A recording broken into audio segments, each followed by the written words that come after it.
5 strongholds are marked. Each one matters to defense, missiles, and control. Watch to the end.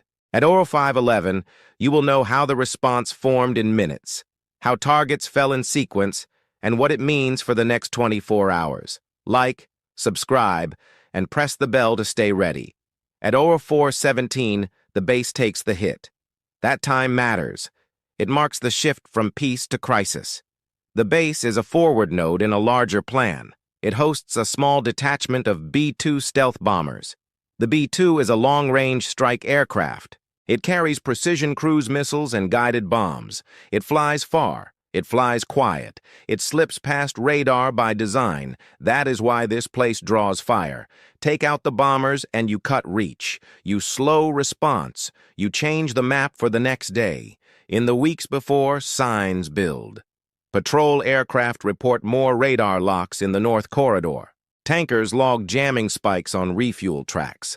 Satellite data shows fresh revetments at 2 hostile airfields. Revetments are blast walls for planes. Rail yards near the coast push extra fuel and missiles. Signals teams catch short, coded bursts on known command nets. None of this proves an attack. All of it hints at one. Command raises the alert tier but stops short of a full surge. The mission is still deterrence. Presence signals resolve, but presence also draws risk. The base defense posture is layered. Outer sensors watch air and ground. Counter-UAS units track small drones. Short-range missiles cover the approach lanes. Hardened shelters protect aircraft. Rapid runway repair teams train to fill craters fast. Fire crews drill for fuel fires. The command post runs on redundant power and fiber. Radios use frequency hops to dodge jamming. Every crew knows the flow chart. Alarm, assess, contain, launch. The goal is simple. Keep the runway open and the bombers viable. If the runway closes, the mission moves to dispersal fields. Dispersal is the plan to spread aircraft to other bases. This reduces risk but adds time. The air picture in the region is busy. F-35s fly combat air patrols near the coast. An E-7 airborne radar plane tracks the lane out to 250 miles. KC-46 tankers orbit at safe range. P-8 patrol planes search for subs along choke points. A Navy carrier group sits east of a line that planners call the Red Band. The Red Band marks the range rings of enemy long-range missiles. Aegis destroyers guard the sea flank and feed a shared radar picture. An attack sub shadows the coast and listens for missile launches. Space assets watch from above. Synthetic aperture radar maps ground sights through clouds and night. Infrared sensors catch hotspots. Cyber teams scan for malware that could blind comms or twist GPS. The network ties this all together. The network is the nervous system. It moves data so people can move forces. On the other side, the region holds layered air defenses. Older systems cover wide areas. Newer systems protect key sites. Batteries sit under camouflage near roads for fast moves. Mobile launchers watch the sea approaches. Coastal units field anti-ship missiles that threaten the carrier. A few hardened bunkers act as command nodes. These nodes coordinate missiles, fighters, and radars. If you cut those nodes, the defense stumbles. If you miss them, the defense adapts. Logistics sites feed the front. Depots store fuel, rockets, and spare parts. Trains and trucks push loads forward at night. Drones scout gaps by daybreak. Fighters sit on 5-minute alert at 2 airfields. A 5-minute alert means engines can spool fast. The timing matters. Timelines decide who shoots first and who hides. The rules of engagement sit on every console. They stress clear identification, proportional force, and control of escalation. Proportional force means the response matches the scale and nature of the attack. Escalation control means commanders pick targets that punish the strike, but do not widen the war. Civilian zones are no strike. Strategic assets that could trigger a broader conflict stay off the list. The strike must be sharp, legal, and limited. This keeps Allied support strong. It also sends a signal. You can hit us, but we can reach back with precision. Command channels are set. The base commander secures the perimeter and reports damage. The theater air component builds options. The Navy component offers cruise missile timing and air defense cover. The Joint Operations Center fuses intelligence and drafts a target list. The National Command Authority sets objectives. The objective is to restore deterrence, reduce the enemy's ability to repeat the attack, and protect Allied freedom of movement. The time box is tight, hours, not days. Every minute after the ambush is a minute for the attacker to hide, move, or harden. The math is cold. How many launch points could the attacker use? How many missiles can they fire in a second volley? What is the reload time at each unit? How far can mobile batteries move in 1 hour on wet roads? How long do our bombers need to reach standoff range? Standoff range is the distance at which our aircraft can fire without entering enemy air defenses. A JASSM-ER cruise missile can fly roughly 900 kilometers. That number sets the geometry of the fight. If the bomber can fire from outside the range of surface-to-air missiles, crew risk stays low. If not, CA flights must open a corridor. SEAD means suppression of enemy air defenses. It uses electronic attack and anti-radiation missiles to silence radars. Silence buys survival. Weather plays a role. Low clouds favor infrared seekers. Crosswinds slow repairs on the runway. Sea state shapes carrier flight ops.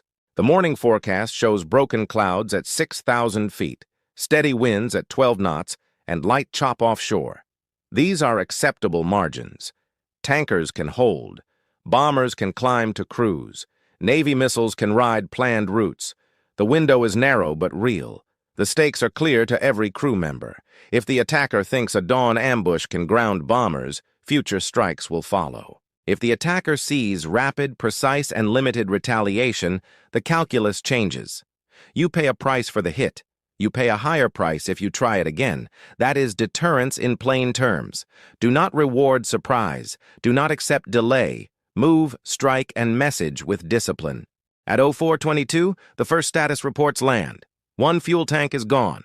2 power nodes are offline, but backup holds. The runway has 2 shallow craters on the north end. Repair crews roll. Counter UAS guns down 3 small drones still circling. No aircraft are hit. 2 B-2s are mission capable now. A third needs a minor systems check. Tankers are airborne and moving to the first racetrack. Fighters shift to cover the exit lane. The command post confirms the target set for a limited strike plan. 5 strongholds will be the message. Each one is tied to the ambush chain. Each one will shrink the attacker's reach by sunrise. At 0417, the base takes the first blows. Small drones skim the perimeter. Their radar cross-section is tiny. Think a bird, hard to see. They pop flares and drop bomblets on sensors and cameras. At the same moment, standoff rockets arc in from beyond the coastal ridge. The rockets aim for fuel and power. 1 tank erupts. A substation trips. The runway shakes but holds. The attack is short, under 5 minutes. The goal is shock. The goal is delay. It fails to break the base, but it forces a choice: hide or launch.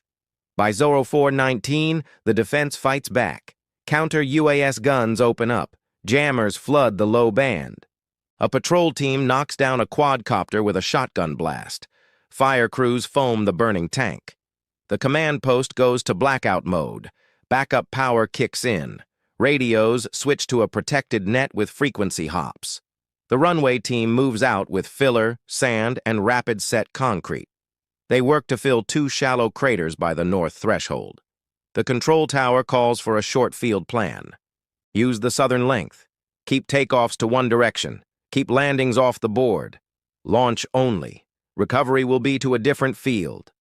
At 0421, intelligence staff confirm the vector.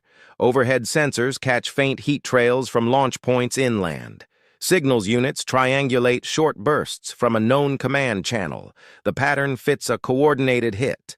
The same net linked past drills. That link matters. It ties the ambush to a chain of control. The legal team notes this. It helps satisfy rules of engagement. It helps assign responsibility. At 0422, the base commander reports status. 1 fuel tank lost. No aircraft damaged, 2 B-2s ready, a third near ready, tankers airborne, fighters on combat air patrol shift to cover the exit lane. The theater air component confirms the objective. Conduct a rapid, limited strike that hits 5 key strongholds tied to the ambush network. The aim is to reduce repeat risk within 24 hours. The aim is to restore deterrence without widening the war. At ORO 424, the Joint Operations Center pushes the initial target set. The first is an IADS coordination bunker. It links several surface-to-air missile batteries and radars. The second is a forward munitions depot that feeds rocket and drone units. The third is a hardened shelter row at a strike airfield. The fourth is a coastal anti-ship radar and launcher site that threatens naval freedom of movement. The fifth is a regional command and control relay that routes orders and tracking data. The list is matched to sensors and past traffic. It is also limited. No targets near civilian zones. No strategic sites that could trigger wider response. The strike is built to be sharp, narrow, and loud enough to send a signal. At ORO 426, crews run the launch checklist. The B-2s take a low, observable profile. They plan an ingress at altitude that skims radar gaps. Each carries long-range cruise missiles. The missiles can fly close to the ground and turn on command. They use GPS and inertial guidance. In the final seconds, an infrared seeker checks the target's heat shape. This mix gives accuracy and reduces exposure. The Navy aligns its own part. A cruiser and a destroyer prepare Tomahawk salvos. The carrier readies fighters to sanitize the exit lane. An E-7 airborne radar plane keeps the picture clean. Tankers set 2 racetracks at safe standoff distance.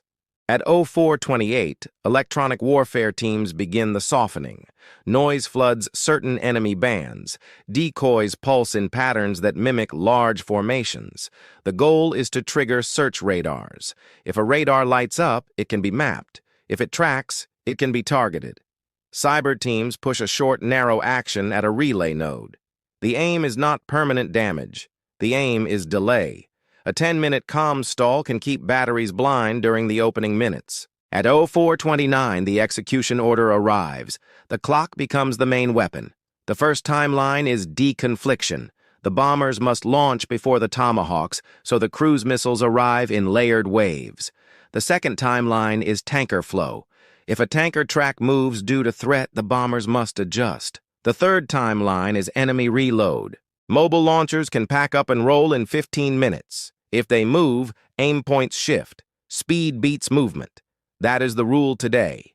At 0433, the runway team reports a temporary fix on the shallow craters. It will hold for takeoff weight. The tower clears the first B-2.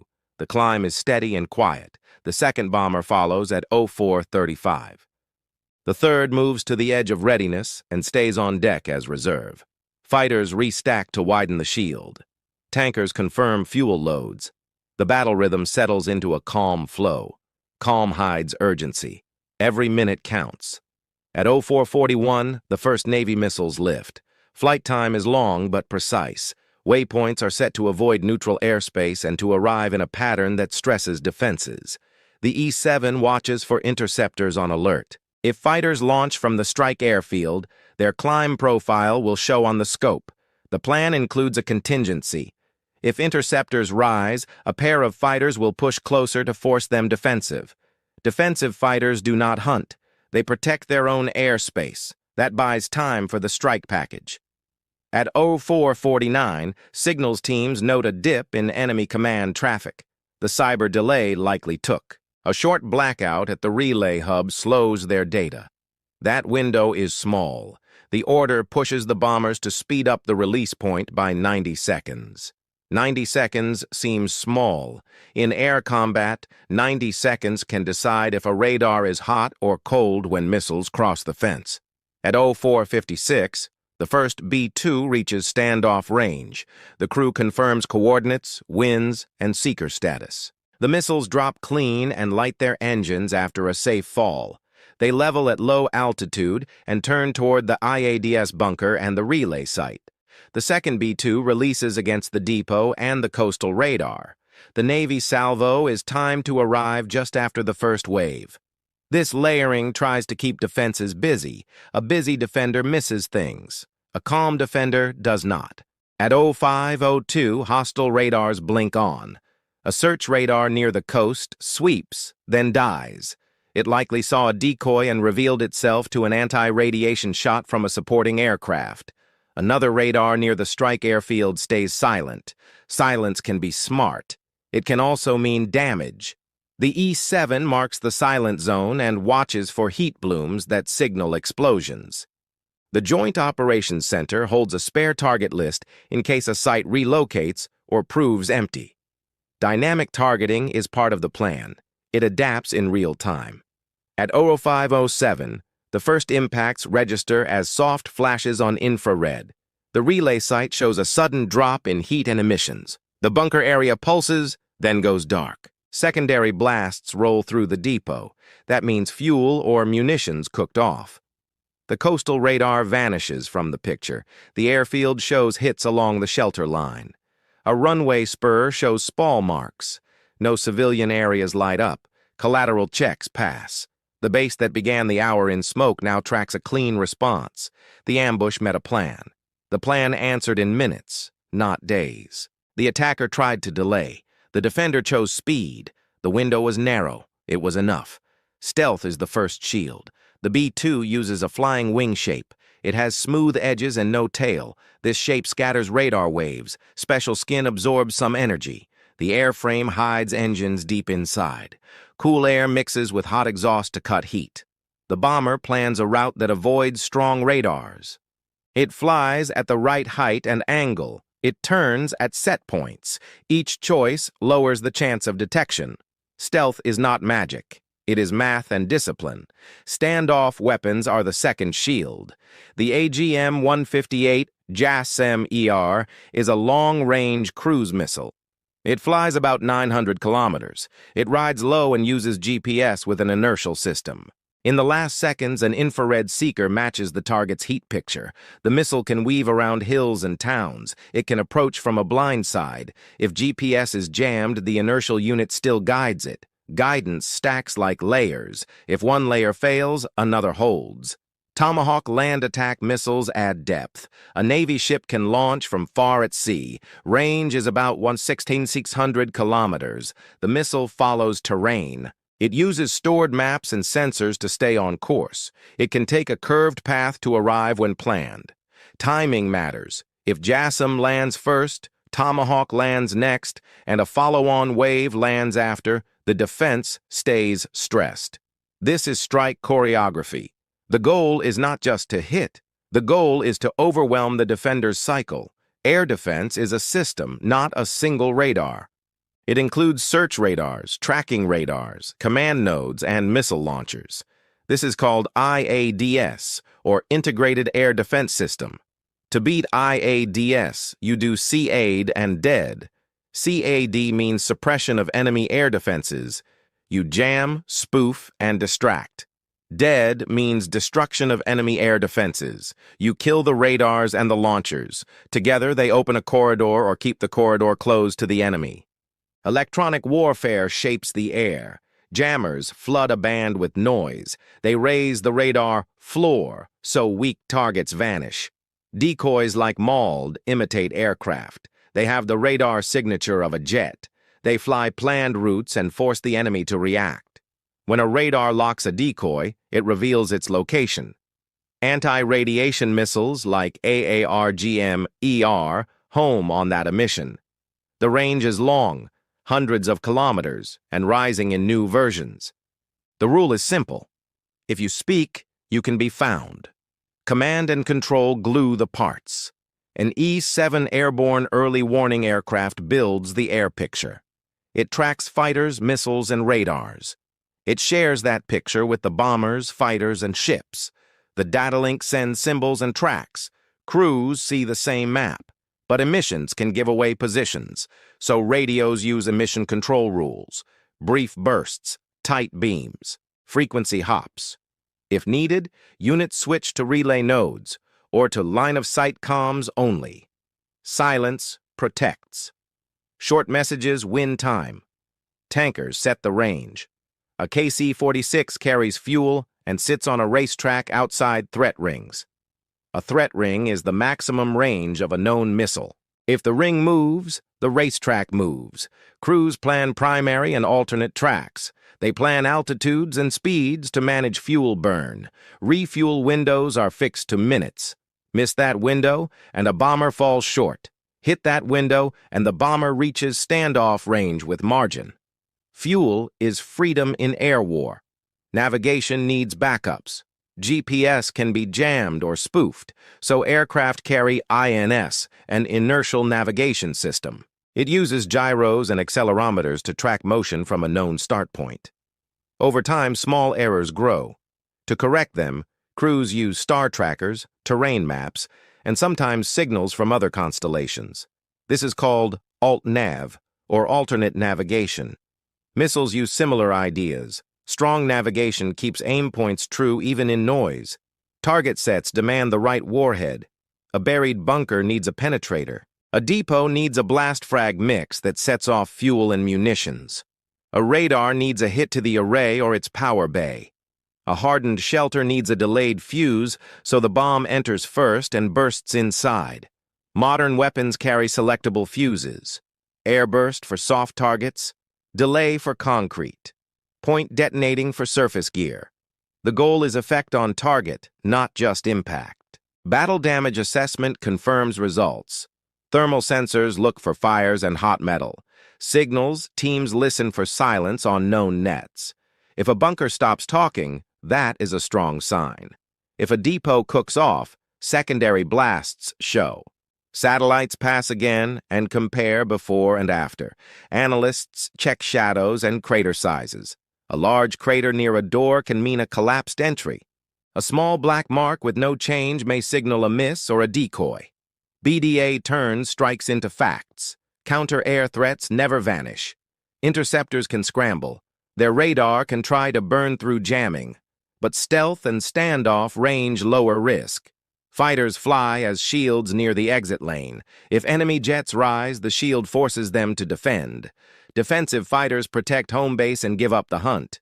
That buys time for bombers to turn away and for tankers to clear.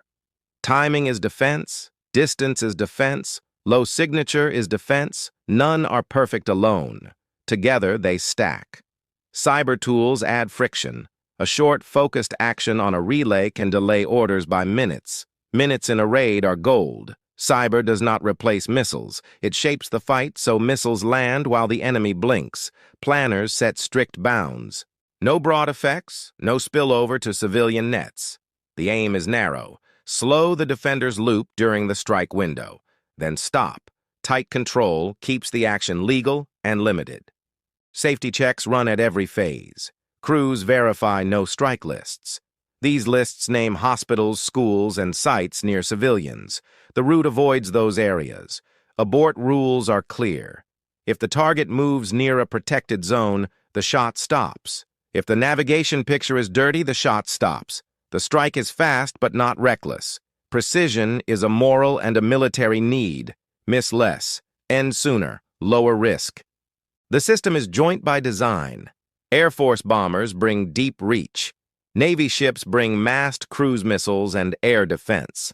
Fighters bring screens and seed. Tankers bring endurance. Space and cyber bring eyes and delay. Intelligence fuses it all and keeps the map true.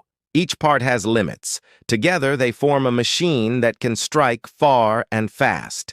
The ambush tried to break the machine. The machine adjusted and moved. By 05:11, the strike window closes and the picture clears. 5 strongholds are hit, each tied to the Dawn ambush chain, and each now degraded or silent. The IAADS coordination bunker shows immediate loss of command traffic, with emissions dropping to near zero within 90 seconds of impact, indicating cut fiber trunks or collapsed nodes. The forward munitions depot burns in stages: first fuel, then rocket propellant. With 3 secondary blasts over 6 minutes that point to stacked pallets igniting, logistics capacity in that sector falls by an estimated 40 to 60% for the next 48 hours. The hardened shelter row at the strike airfield takes multiple penetrator hits, 2 roofs breached, 1 shelter door blown outward, and a visible halt in aircraft tug movement. Sortie generation likely reduced by at least a third until repair crews restore power and clear debris. The coastal anti-ship radar and launcher sight goes dark when its primary search array disappears from the air picture and a brief heat bloom marks a launcher bay. Sea lane risk to friendly ships drops sharply inside a 200-300 kilometer arc. The regional command and control relay hub. Hit early in the wave ends all outbound links and does not resume after the cyber delay expires, suggesting hardware damage beyond quick swap. Battle damage assessment fuses thermal imaging, signal silence, and change detection to produce confidence levels. Bunker, high confidence neutralized. Depot, high. Shelter row, medium high. Coastal radar, launcher, high.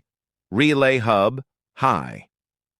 Collateral review shows no civilian signatures near the aim points, no spillover fires into protected zones, and no adverse reports from the deconflicted air corridors.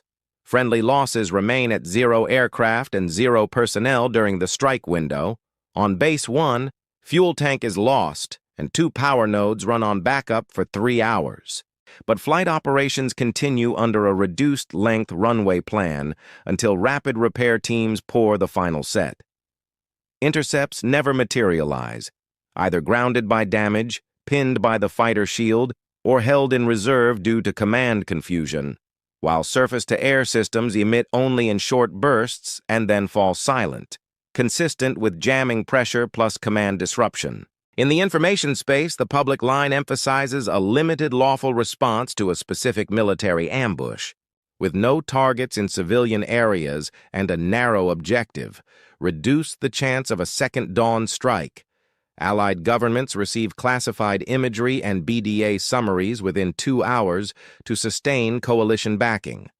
Markets react with a short spike in energy and shipping risk premiums, then ease as naval threat indicators drop. Posture after impact tightens but stays measured. Cap layers remain thick over the exit lanes. Tankers hold 2 racetracks with alternates plotted. Bombers recover to dispersal bases to complicate follow-on targeting. Aegis ships keep a wide radar umbrella and update missile defense tracks. Cyber teams stand down from active actions and revert to monitoring. The next 24 hours focus on preventing a reprise. Patrols widen search for mobile launchers, rails and roads into the damaged depot sector face ISR scrutiny, and engineers at the struck airfield scramble to clear shelters and restore power. The message by design is precise. Surprise failed to ground the strike force. Command nodes can be reached at speed. Any repeat will face the same math: short timelines, stacked defenses, and accurate standoff fire. Dawn turns the smoke gray and the radio's quiet. The crisis shows a hard truth. Seconds decide outcomes. The ambush tried to win time by shock. The response won time by speed, discipline, and clear limits. That is the core lesson. Prepare before it starts. Decide fast when it starts. End it before it grows. Stealth, standoff range, and electronic warfare worked as a set. Each tool has limits. Together, they lowered risk and raised effect. The bombers stayed outside the strongest missile rings. The Navy added depth with long shots from the sea. Jammers, decoys, and cyber added friction at the right minute. This stack kept crews safe and targets at risk. It did not need mass. It needed planning, timing, and trust across units. Deterrence is not a speech. It is a chain of actions that shape the enemy's math. The ambush aimed to ground bombers and to change the map for a day. The strike broke that plan without crossing red lines. The target set was narrow and tied to the attack. No civilian zones. No strategic triggers. This balance matters. It keeps allies close. It signals control. It leaves a door open to pause. Risk still remains. A damaged system can lash out. A startled crew can fire on a ghost. Misread signals can turn a small fight into a wide one. That is why restraint and precision are not only moral aims. They are military aims. The faster a strike is resolved, the fewer chances for error. The clearer the rules, the fewer chances for drift.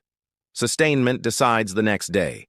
Engineers will mend runways and power. Tankers will top up fuel lines. Analysts will check the BDA against new images and chatter. Patrols will watch roads and rails for moves from backup depots. Fighters will hold the exit lanes until the picture is stable. The goal is not to chase every flare. The goal is to remove the means for a second ambush and to return to deterrence by posture, not by fire. The final lesson is simple. Technology matters. So do people. Crews trained for a bad minute and met it. Commanders held to rules under pressure. The force struck hard and then stopped. That is how you keep a sharp crisis from becoming a long war.